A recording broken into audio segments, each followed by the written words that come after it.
दोस्तों, प्यार और जुनून के बीच सिर्फ एक बहुत पतली सी लकीर होती है। जब तक कोई इंसान आपकी खुशियों में अपनी खुशी ढूंढता है तब तक वह प्यार कहलाता है, लेकिन जब वही प्यार किसी को अपनी मर्जी से जीने की आजादी छीन ले तब वह एक खतरनाक जुनून बन जाता है। आज की कहानी एक ऐसे ही इंसान की है जिसके लिए प्यार का मतलब साथ नहीं बल्कि किसी इंसान पर पूरी तरह कब्जा जमाना था। ये कहानी है फिल्म अगली स्टोरी की। तो कहानी की शुरुआत एक बड़ी सोसाइटी के एक अपार्टमेंट से होती है जहाँ कार्तिक नाम का एक आदमी कमरे के अंदर नीचे बैठा हुआ था। कमरे में चारों तरफ खून के छींटे और संघर्ष के निशान दिखाई दे रहे थे। वहीं एक लड़की जिसका नाम नेहा था, उसे कोई घसीटते हुए ले जाता हुआ दिखाई देता है। उसकी हालत देखकर ऐसा लग रहा था कि शायद उसकी मौत हो चुकी है। तभी आसपास रहने वाले लोग पुलिस को फोन कर देते हैं, क्योंकि कुछ देर पहले उन्होंने उसी कमरे से चीखने चिल्लाने की आवाजें सुनी थीं। कुछ ही देर में पुलिस वहां पहुंच जाती है। जब एक फीमेल इंस्पेक्टर अपनी टीम के साथ कमरे के अंदर दाखिल होती है तो वहां का नजारा देखकर वह भी हैरान रह जाती है। चारों तरफ खून फैला हुआ था और पूरा कमरा बुरी तरह बिखरा पड़ा था। वहीं कार्तिक कमरे के अंदर मौजूद था।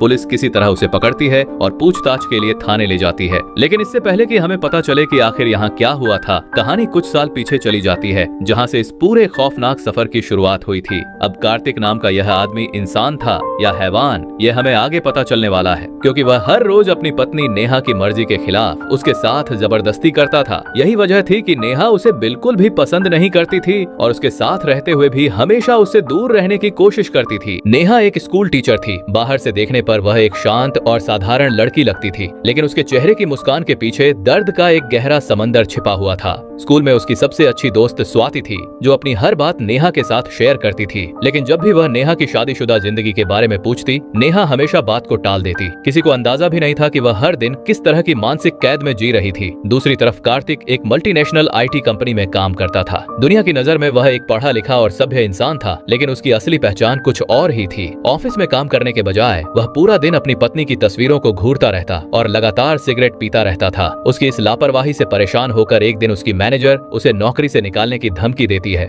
लेकिन कार्तिक डरने के बजाय उसे एक ऐसा वीडियो दिखाता है जिसे देखकर उसकी मैनेजर के होश उड़ जाते हैं। दरअसल उसने छुपकर उसकी निजी जिंदगी का एक वीडियो रिकॉर्ड कर लिया था और अब उसी के दम पर उसे ब्लैकमेल कर रहा था। यहीं से साफ हो जाता है कि कार्तिक सिर्फ जुनूनी नहीं बल्कि बेहद खतरनाक और चालाक इंसान भी था। वहीं एक शाम कार्तिक अपने दोस्तों के साथ एक बार में बैठा हुआ शराब पी रहा होता है। तभी वहाँ एक लड़की आती है और उसे रिझाने की कोशिश करने लगती है, लेकिन कार्तिक को यह बिल्कुल पसंद नहीं आता और वह गुस्से में आकर उस लड़की को थप्पड़ मार देता है। ये देखकर उसके दोस्त भी हैरान रह जाते हैं। तभी उसका एक दोस्त उससे पूछता है, यार तूने ऐसा क्यों किया? इस पर कार्तिक कहता है, क्या वो तुम्हारी बीवी लगती है? तभी वहाँ बैठा उसका दूसरा दोस्त मजाक में कहता है, लगता है घर में कुछ ज्यादा ही परेशानी चल रही है। तभी बाहर गुस्सा निकाल रहा है। तभी कार्तिक को अपने इस दोस्त की ये बातें पसंद नहीं आती। उसे लगता है कि वे लोग उसकी पत्नी नेहा के बारे में ताना मार रहे हैं। बस फिर क्या था, अगले ही पल उसका गुस्सा 7वें आसमान पर पहुंच जाता है। वह सामने रखी कांच की बोतल उठाता है और सीधे अपने दोस्त के सिर पर दे मारता है। बोतल लगते ही उसका दोस्त लहूलुहान हो जाता है। इसके बाद कार्तिक उसकी धुनाई करना शुरू कर देता है। किसी तरह बाकी दोस्त बीच बचाव करके दोनों को अलग करते हैं। जाते जाते भी कार्तिक गुस्से में कहता है, मेरी बीवी के बारे में मैं एक शब्द भी गलत नहीं सुन सकता। मैं एक अच्छे परिवार से हूँ और एक ऑनेस्ट हस्बैंड हूँ। बाहर से देखने पर ऐसा लग रहा था कि कार्तिक अपनी पत्नी की बहुत इज्जत करता है, लेकिन असलियत कुछ और ही थी। यही लड़ाई झगड़ा करने के बाद वह वापस अपने घर पहुंचता है। उसके सिर पर चोट लगी हुई थी, इसलिए वह लगातार दरवाजे की घंटी बजाने लगता है। लेकिन अंदर नेहा अपने मिट्टी के स्कल्पचर बनाने में इतनी व्यस्त थी कि वह जानबूझकर दरवाजा नहीं खोलती। आखिरकार घर की नौकरानी रानी दरवाजा खोलती है। कार्तिक अंदर आते ही सोफे पर बैठ जाता है और गुस्से में जोर जोर से आइस पैक मांगने लगता है, लेकिन नेहा उसकी बातों को पूरी तरह नजरअंदाज कर देती है। उसकी यह बेरुखी कार्तिक को और ज्यादा भड़का देती है। तभी घर की नौकरानी डरते डरते आइस पैक लेकर आती है, लेकिन कार्तिक उसे डांट कर वहाँ से भगा देता है। इसके बाद वह नेहा से एस्ट्रे मांगता है, मगर नेहा फिर भी कोई जवाब नहीं देती। तब कार्तिक एक बेहद घटिया चाल चलता है। वह कहता है, अगर तुम अभी मेरे लिए एस्ट्रे लेकर आओगी तो आज रात मैं तुम्हें तुम्हारे कमरे में अकेले सोने दूंगा। ये बात सुनते ही नेहा तुरंत एस्ट्रे ढूंढने लगती है। उसकी इस प्रतिक्रिया से साफ पता चलता है कि वह कार्तिक से कितनी डरी हुई है, क्योंकि वह अच्छी तरह जानती थी कि कार्तिक हर रात उसकी मर्जी के खिलाफ उसके साथ जबरदस्ती करता था। इसी से बचने के लिए वह ऐसा कर रही थी। लेकिन कार्तिक का असली इरादा कुछ और ही था। जैसे ही नेहा उसे एस्ट्रे देने के लिए आगे बढ़ती है, कार्तिक उसका हाथ पकड़कर उसे दीवार से सटा देता है और उसे बुरा भला कहने लगता है। तभी उसकी नजर नेहा की कलाई पर बने एक टैटू पर पड़ती है। उस टैटू पर लिखा था, नेहा, गौतम। ये नाम देखते ही कार्तिक के अंदर सालों से दबा हुआ जहर बाहर आ जाता है। उसकी आंखों में जलन और नफरत साफ दिखाई देने लगती है। अगले ही पल वह गुस्से में अपनी जलती हुई सिगरेट उसी टैटू पर लगाने लगता है। नेहा दर्द से चीख उठती है, लेकिन कार्तिक को उस पर जरा भी तरस नहीं आता। वह उसे धक्का देकर दूर फेंक देता है और वहाँ से चला जाता है। दर्द और आंसुओं में डूबी नेहा धीरे धीरे अतीत की यादों में खो जाती है। उसे अपने बचपन का वह समय याद आने लगता है जब उसकी जिंदगी में डर नहीं बल्कि सुकून हुआ करता था। वह समय जब उसकी दुनिया में सिर्फ एक ही इंसान सबसे खास था और उसका नाम था गौतम। नेहा और गौतम बचपन से ही एक दूसरे के सबसे अच्छे दोस्त थे। दोनों साथ स्कूल जाते, साथ खेलते और अपना ज्यादातर समय एक दूसरे के साथ बिताते थे। उनकी दोस्ती इतनी गहरी थी कि पूरा गांव उन्हें हमेशा साथ ही देखता था। लेकिन नेहा की जिंदगी में एक बड़ा दुख तब आया जब उसकी नानी का अचानक देहांत हो गया, क्योंकि उसकी नानी ही थी जो बचपन से उसका ख्याल रखती थी और उनके जाने के बाद नेहा बिल्कुल अकेली पड़ गई। ऐसे में उसके मामा उसे अपने साथ शहर ले आए। गांव छोड़ते समय नेहा और गौतम दोनों बहुत रोए थे। जाते जाते गौतम ने उससे वादा किया था कि एक दिन वह उसे जरूर ढूंढने आएगा। शहर आने के बाद नेहा की मुलाकात अपने ममेरे भाई कार्तिक से हुई। पहली नजर में कार्तिक एक सामान्य लड़का लगता था, लेकिन धीरे धीरे उसकी असली मानसिक स्थिति सामने आने लगी। बचपन में ही उसकी माँ की मौत हो चुकी थी और उसके पिता ज्यादातर काम में व्यस्त रहते थे। अकेलेपन ने उसके दिमाग पर गहरा असर डाला था। एक बार उसके पिता उसे खिलौने खरीदने बाजार ले गए, जहाँ उसने बाकी बच्चों की तरह कार या बंदूक नहीं बल्कि एक लड़की वाली गुड़िया खरीदने की जिद की।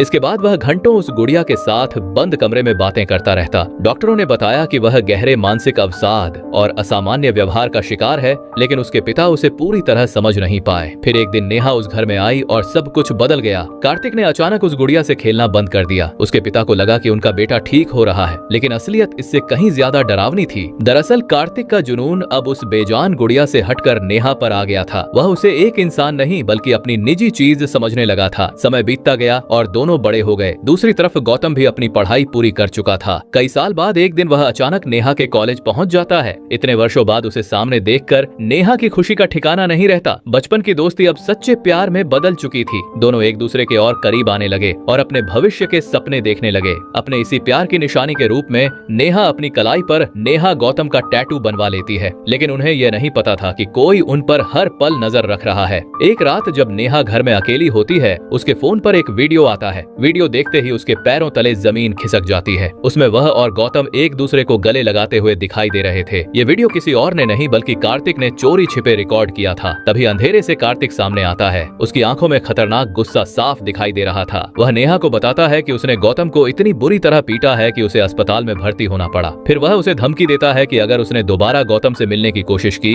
तो अगली बार वह जिंदा नहीं बचेगा। इतना कहकर वह पूरी रात नेहा के कमरे के बाहर चाकू लेकर बैठा रहता है और हर घंटे उसका नाम पुकारता है ताकि वह कहीं भाग न सके। उस रात नेहा को पहली बार एहसास होता है कि वह सिर्फ एक घर में नहीं बल्कि एक ऐसे पिंजरे में कैद है जिसकी सलाखें डर और खौफ से बनी हुई हैं। अगले दिन वह रोते हुए अपने मामा को सारी सच्चाई बताती है और उनसे मदद की उम्मीद करती है, लेकिन जो जवाब उसे मिलता है वह उसकी जिंदगी को हमेशा के लिए बदल देने वाला था। नेहा को उम्मीद थी कि उसके मामा उसकी बात समझेंगे, उसे इस डरावनी जिंदगी से बाहर निकालेंगे और कार्तिक के खिलाफ खड़े होंगे, लेकिन ऐसा कुछ नहीं हुआ। मामा ने उसकी पीड़ा को समझने के बजाय अपने बेटे का पक्ष लेना शुरू कर दिया। उन्होंने नेहा से कहा कि उन्होंने उसकी नानी से वादा किया था कि वे उसका ख्याल रखेंगे और दूसरी तरफ कार्तिक से भी वादा कर चुके थे कि एक दिन उसकी शादी नेहा से ही करवाएंगे। इतना ही नहीं, उन्होंने यह भी कहा कि अगर नेहा ने कार्तिक को ठुकरा दिया तो वह अपनी जान दे सकता है। ये सुनकर नेहा पूरी तरह टूट जाती है। उसे महसूस होने लगता है कि इस दुनिया में उसकी बात सुनने वाला कोई नहीं है। चारों तरफ से निराश होकर वह अपनी कलाई की नस काटकर अपनी जिंदगी खत्म करने की कोशिश करती है। उसे तुरंत अस्पताल ले जाया जाता है, लेकिन वहाँ भी कार्तिक का जुनून कम नहीं होता। वह अस्पताल में घुसकर डॉक्टरों और नर्सों पर चिल्लाने लगता है और धमकी देता है कि अगर नेहा को कुछ हुआ तो वह किसी को नहीं छोड़ेगा।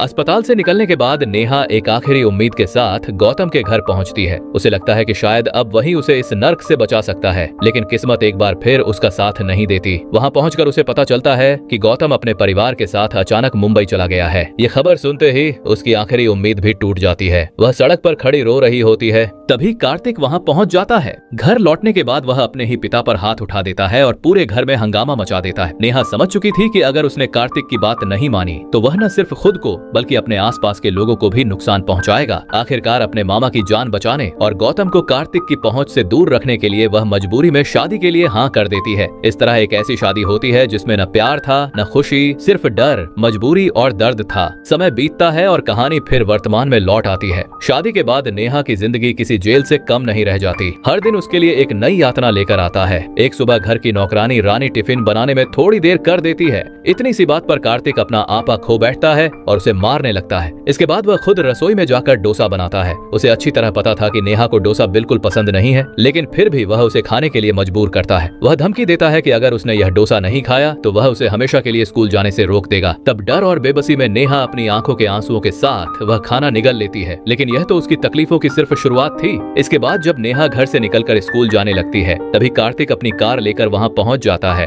वह नेहा को कार में बैठाकर स्कूल छोड़ने के लिए निकल पड़ता है, लेकिन स्कूल पहुंचने के बाद भी उसका पागलपन खत्म नहीं होता। वह कार को पार्किंग में खड़ा कर देता है और फिर कार के अंदर ही नेहा के साथ जबरदस्ती करने लगता है। नेहा अंदर ही अंदर पूरी तरह टूट चुकी थी, लेकिन उसके पास कुछ भी करने का कोई रास्ता नहीं था। किसी तरह वह खुद को उससे छुड़ाती है और तुरंत कार से बाहर निकलकर स्कूल के अंदर चली जाती है। स्कूल पहुंचते ही वह सीधे वॉशरूम में जाकर फूट फूट कर रोने लगती है। उसकी हालत देखकर स्वाति घबरा जाती है। बहुत पूछने पर पहली बार नेहा अपनी पूरी कहानी उसे बता देती है। वर्षों से अपने अंदर दबा हुआ दर्द आखिरकार शब्दों में बाहर आ जाता है। स्वाति यह सब सुनकर हैरान रह जाती है और उसी पल फैसला कर लेती है कि अब वह अपनी दोस्त को इस नर्क में अकेला नहीं छोड़ने वाली। उस दिन के बाद नेहा की जिंदगी में पहली बार किसी ने उसके दर्द को समझने की कोशिश की थी, लेकिन शाम होते ही नेहा को फिर उसी घर में लौटना पड़ता है जहां उसका हर दिन एक सजा की तरह गुजरता था। जब कार्तिक घर वापस आता है तो वह अपने हाथ में नेहा की पसंदीदा मिठाई लेकर आता है। उसे लगता है कि कुछ लड्डू देकर वह अपने सारे गुनाहों पर पर्दा डाल सकता है, लेकिन इस बार नेहा का सब्र जवाब दे चुका था। वह साफ शब्दों में लड्डू खाने से मना कर देती है। ये सुनकर कार्तिक गुस्से और हैरानी से भर जाता है। वह चिल्लाते हुए कहता है कि वह उससे कितना प्यार करता है और उसके लिए कुछ भी कर सकता है। तभी नेहा उसकी आंखों में देखते हुए वह बात कह देती है जिसे सुनने से कार्तिक सबसे ज्यादा डरता था। वह कहती है कि सिगरेट से जलाना प्यार नहीं होता, किसी की इच्छा के खिलाफ उसे छूना प्यार नहीं होता, और चाहे वह मर भी जाए उसकी आंख से उसके लिए एक आंसू नहीं निकलेगा। फिर वह साफ साफ कहती है कि वह सिर्फ गौतम से प्यार करती है और हमेशा उसी से प्यार करती रहेगी।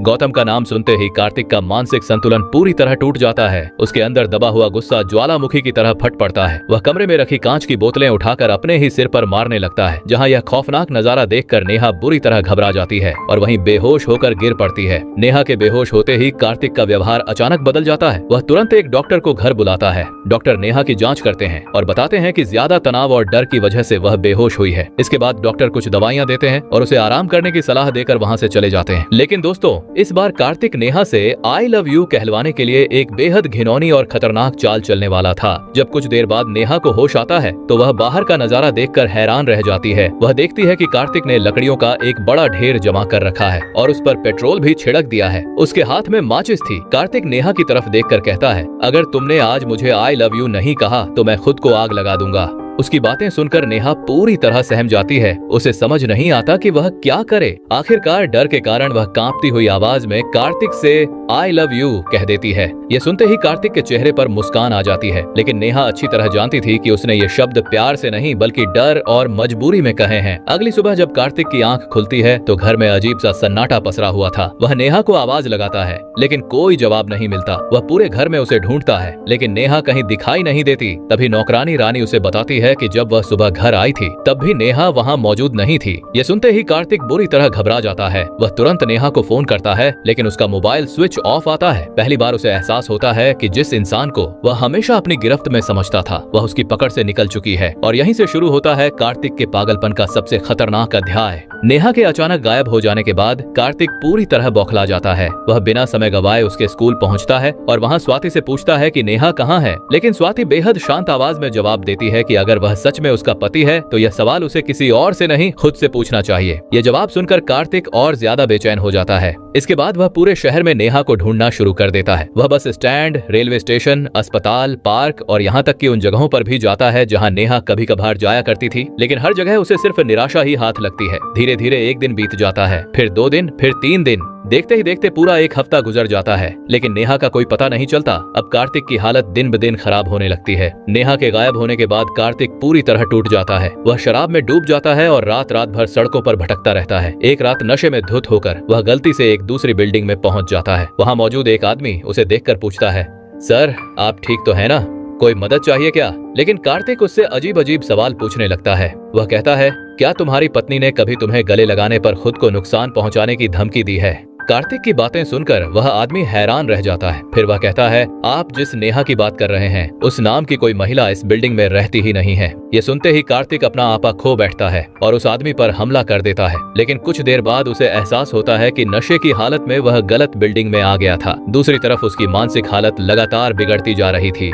इधर जब नौकरानी रानी घर आती है तो कार्तिक अपने भ्रम में उसे ही नेहा समझ बैठता है और उसके साथ वह सब करने लगता है। तभी नौकरानी इसी दौरान कहती है कि साहब, आप मुझे इतना प्यार करते हो, मुझे पता ही नहीं था। तब यह सुनकर कार्तिक गुस्से में अपनी नौकरानी को थप्पड़ मारता है और कहता है कि आखिर मैं तुमसे क्यों प्यार करूंगा। अब कार्तिक का यह डरावना रूप देखकर रानी बुरी तरह घबरा जाती है। वह किसी तरह खुद को छुड़ाती है, उसे धक्का देती है और साइको कहकर वहाँ से भाग जाती है। यह शब्द सुनते ही जैसे कार्तिक की बची खुची मानसिक स्थिरता भी खत्म हो जाती है। लेकिन इस बार कार्तिक का पागलपन पहले से भी ज्यादा बढ़ चुका था। वह अलमारी से अपनी बचपन वाली वही पुरानी गुड़िया निकालता है। फिर वह उसके गले में फंदा डालकर उसे लटका देता है और गुस्से में उस गुड़िया में चाकू घोंप देता है। इसके बाद वह उसके सामने बैठकर उससे ऐसे बातें करने लगता है जैसे वह कोई जिंदा इंसान हो। कार्तिक बार बार उससे कहता है, मैं तुमसे इतना प्यार करता हूँ, फिर भी तुम मुझे समझती क्यों नहीं हो। लेकिन तभी घर का दरवाजा खुलता है। कार्तिक की नजर जैसे ही दरवाजे की तरफ जाती है उसकी सांसें रुक जाती हैं। सामने नेहा खड़ी थी।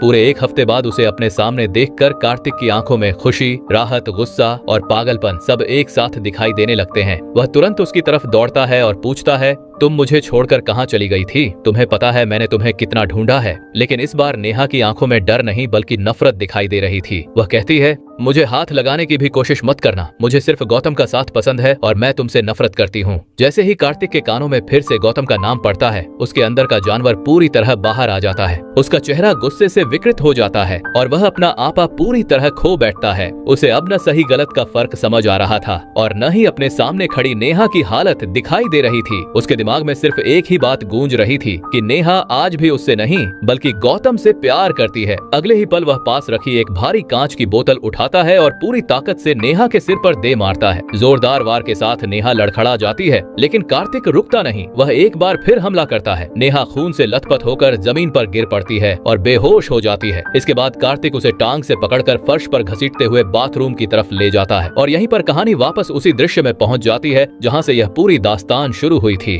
बाहर पड़ोसियों ने चीखें सुनी थी और पुलिस को बुला लिया था। जब पुलिस वहां पहुंची तो उन्हें पूरा घर खून से सना हुआ मिला और कार्तिक बदहवास हालत में वहां मौजूद था। नेहा कहीं दिखाई नहीं दे रही थी। सारे हालात कार्तिक के खिलाफ थे, इसलिए पुलिस उसे तुरंत गिरफ्तार करके थाने ले जाती है। लेकिन थाने में भी उसका पागलपन कम नहीं होता, क्योंकि तभी एक पुलिस इंस्पेक्टर के हाथ से नेहा की तस्वीर जमीन पर गिर जाती है। तस्वीर देखते ही कार्तिक तुरंत उसकी तरफ दौड़ पड़ता है और उसे उठाकर अपने सीने से लगा लेता है। वह उस तस्वीर को इस तरह सहलाने और चूमने लगता है जैसे वह उसके लिए दुनिया की सबसे कीमती चीज हो। तभी एक पुलिसकर्मी उसके हाथ से वह तस्वीर छीनने की कोशिश करता है और इसी खींचतान में फोटो फट जाती है। फोटो फटते ही कार्तिक पूरी तरह बेकाबू हो जाता है। उसकी आंखों में पागलपन साफ दिखाई देने लगता है। वह थाने में मौजूद पुलिस वालों पर हमला कर देता है और मारपीट शुरू कर देता है। देखते ही देखते पूरे थाने में अफरा तफरी मच जाती है। तभी इस केस की जांच कर रही इंस्पेक्टर चित्रा वहां पहुंच जाती है। वह उसे रोकने की कोशिश करती है लेकिन कार्तिक उस पर भी हमला कर देता है। हालांकि कुछ ही देर में बाकी पुलिसकर्मी वहां पहुंच जाते हैं और किसी तरह उसे काबू करके वापस लॉकअप में बंद कर देते हैं। इसके बाद इंस्पेक्टर चित्रा इस पूरे मामले की गहराई से जांच शुरू करती है। वह एक एक करके उन सभी लोगों से पूछताछ करती है जो कार्तिक और नेहा को जानते थे। नौकरानी रानी, पड़ोसी, ऑफिस के कर्मचारी और यहाँ तक कि उसकी मैनेजर भी, हर किसी की कहानी लगभग एक जैसी थी। सभी बताते हैं कि कार्तिक एक खतरनाक, जुनूनी और मानसिक रूप से अस्थिर इंसान था।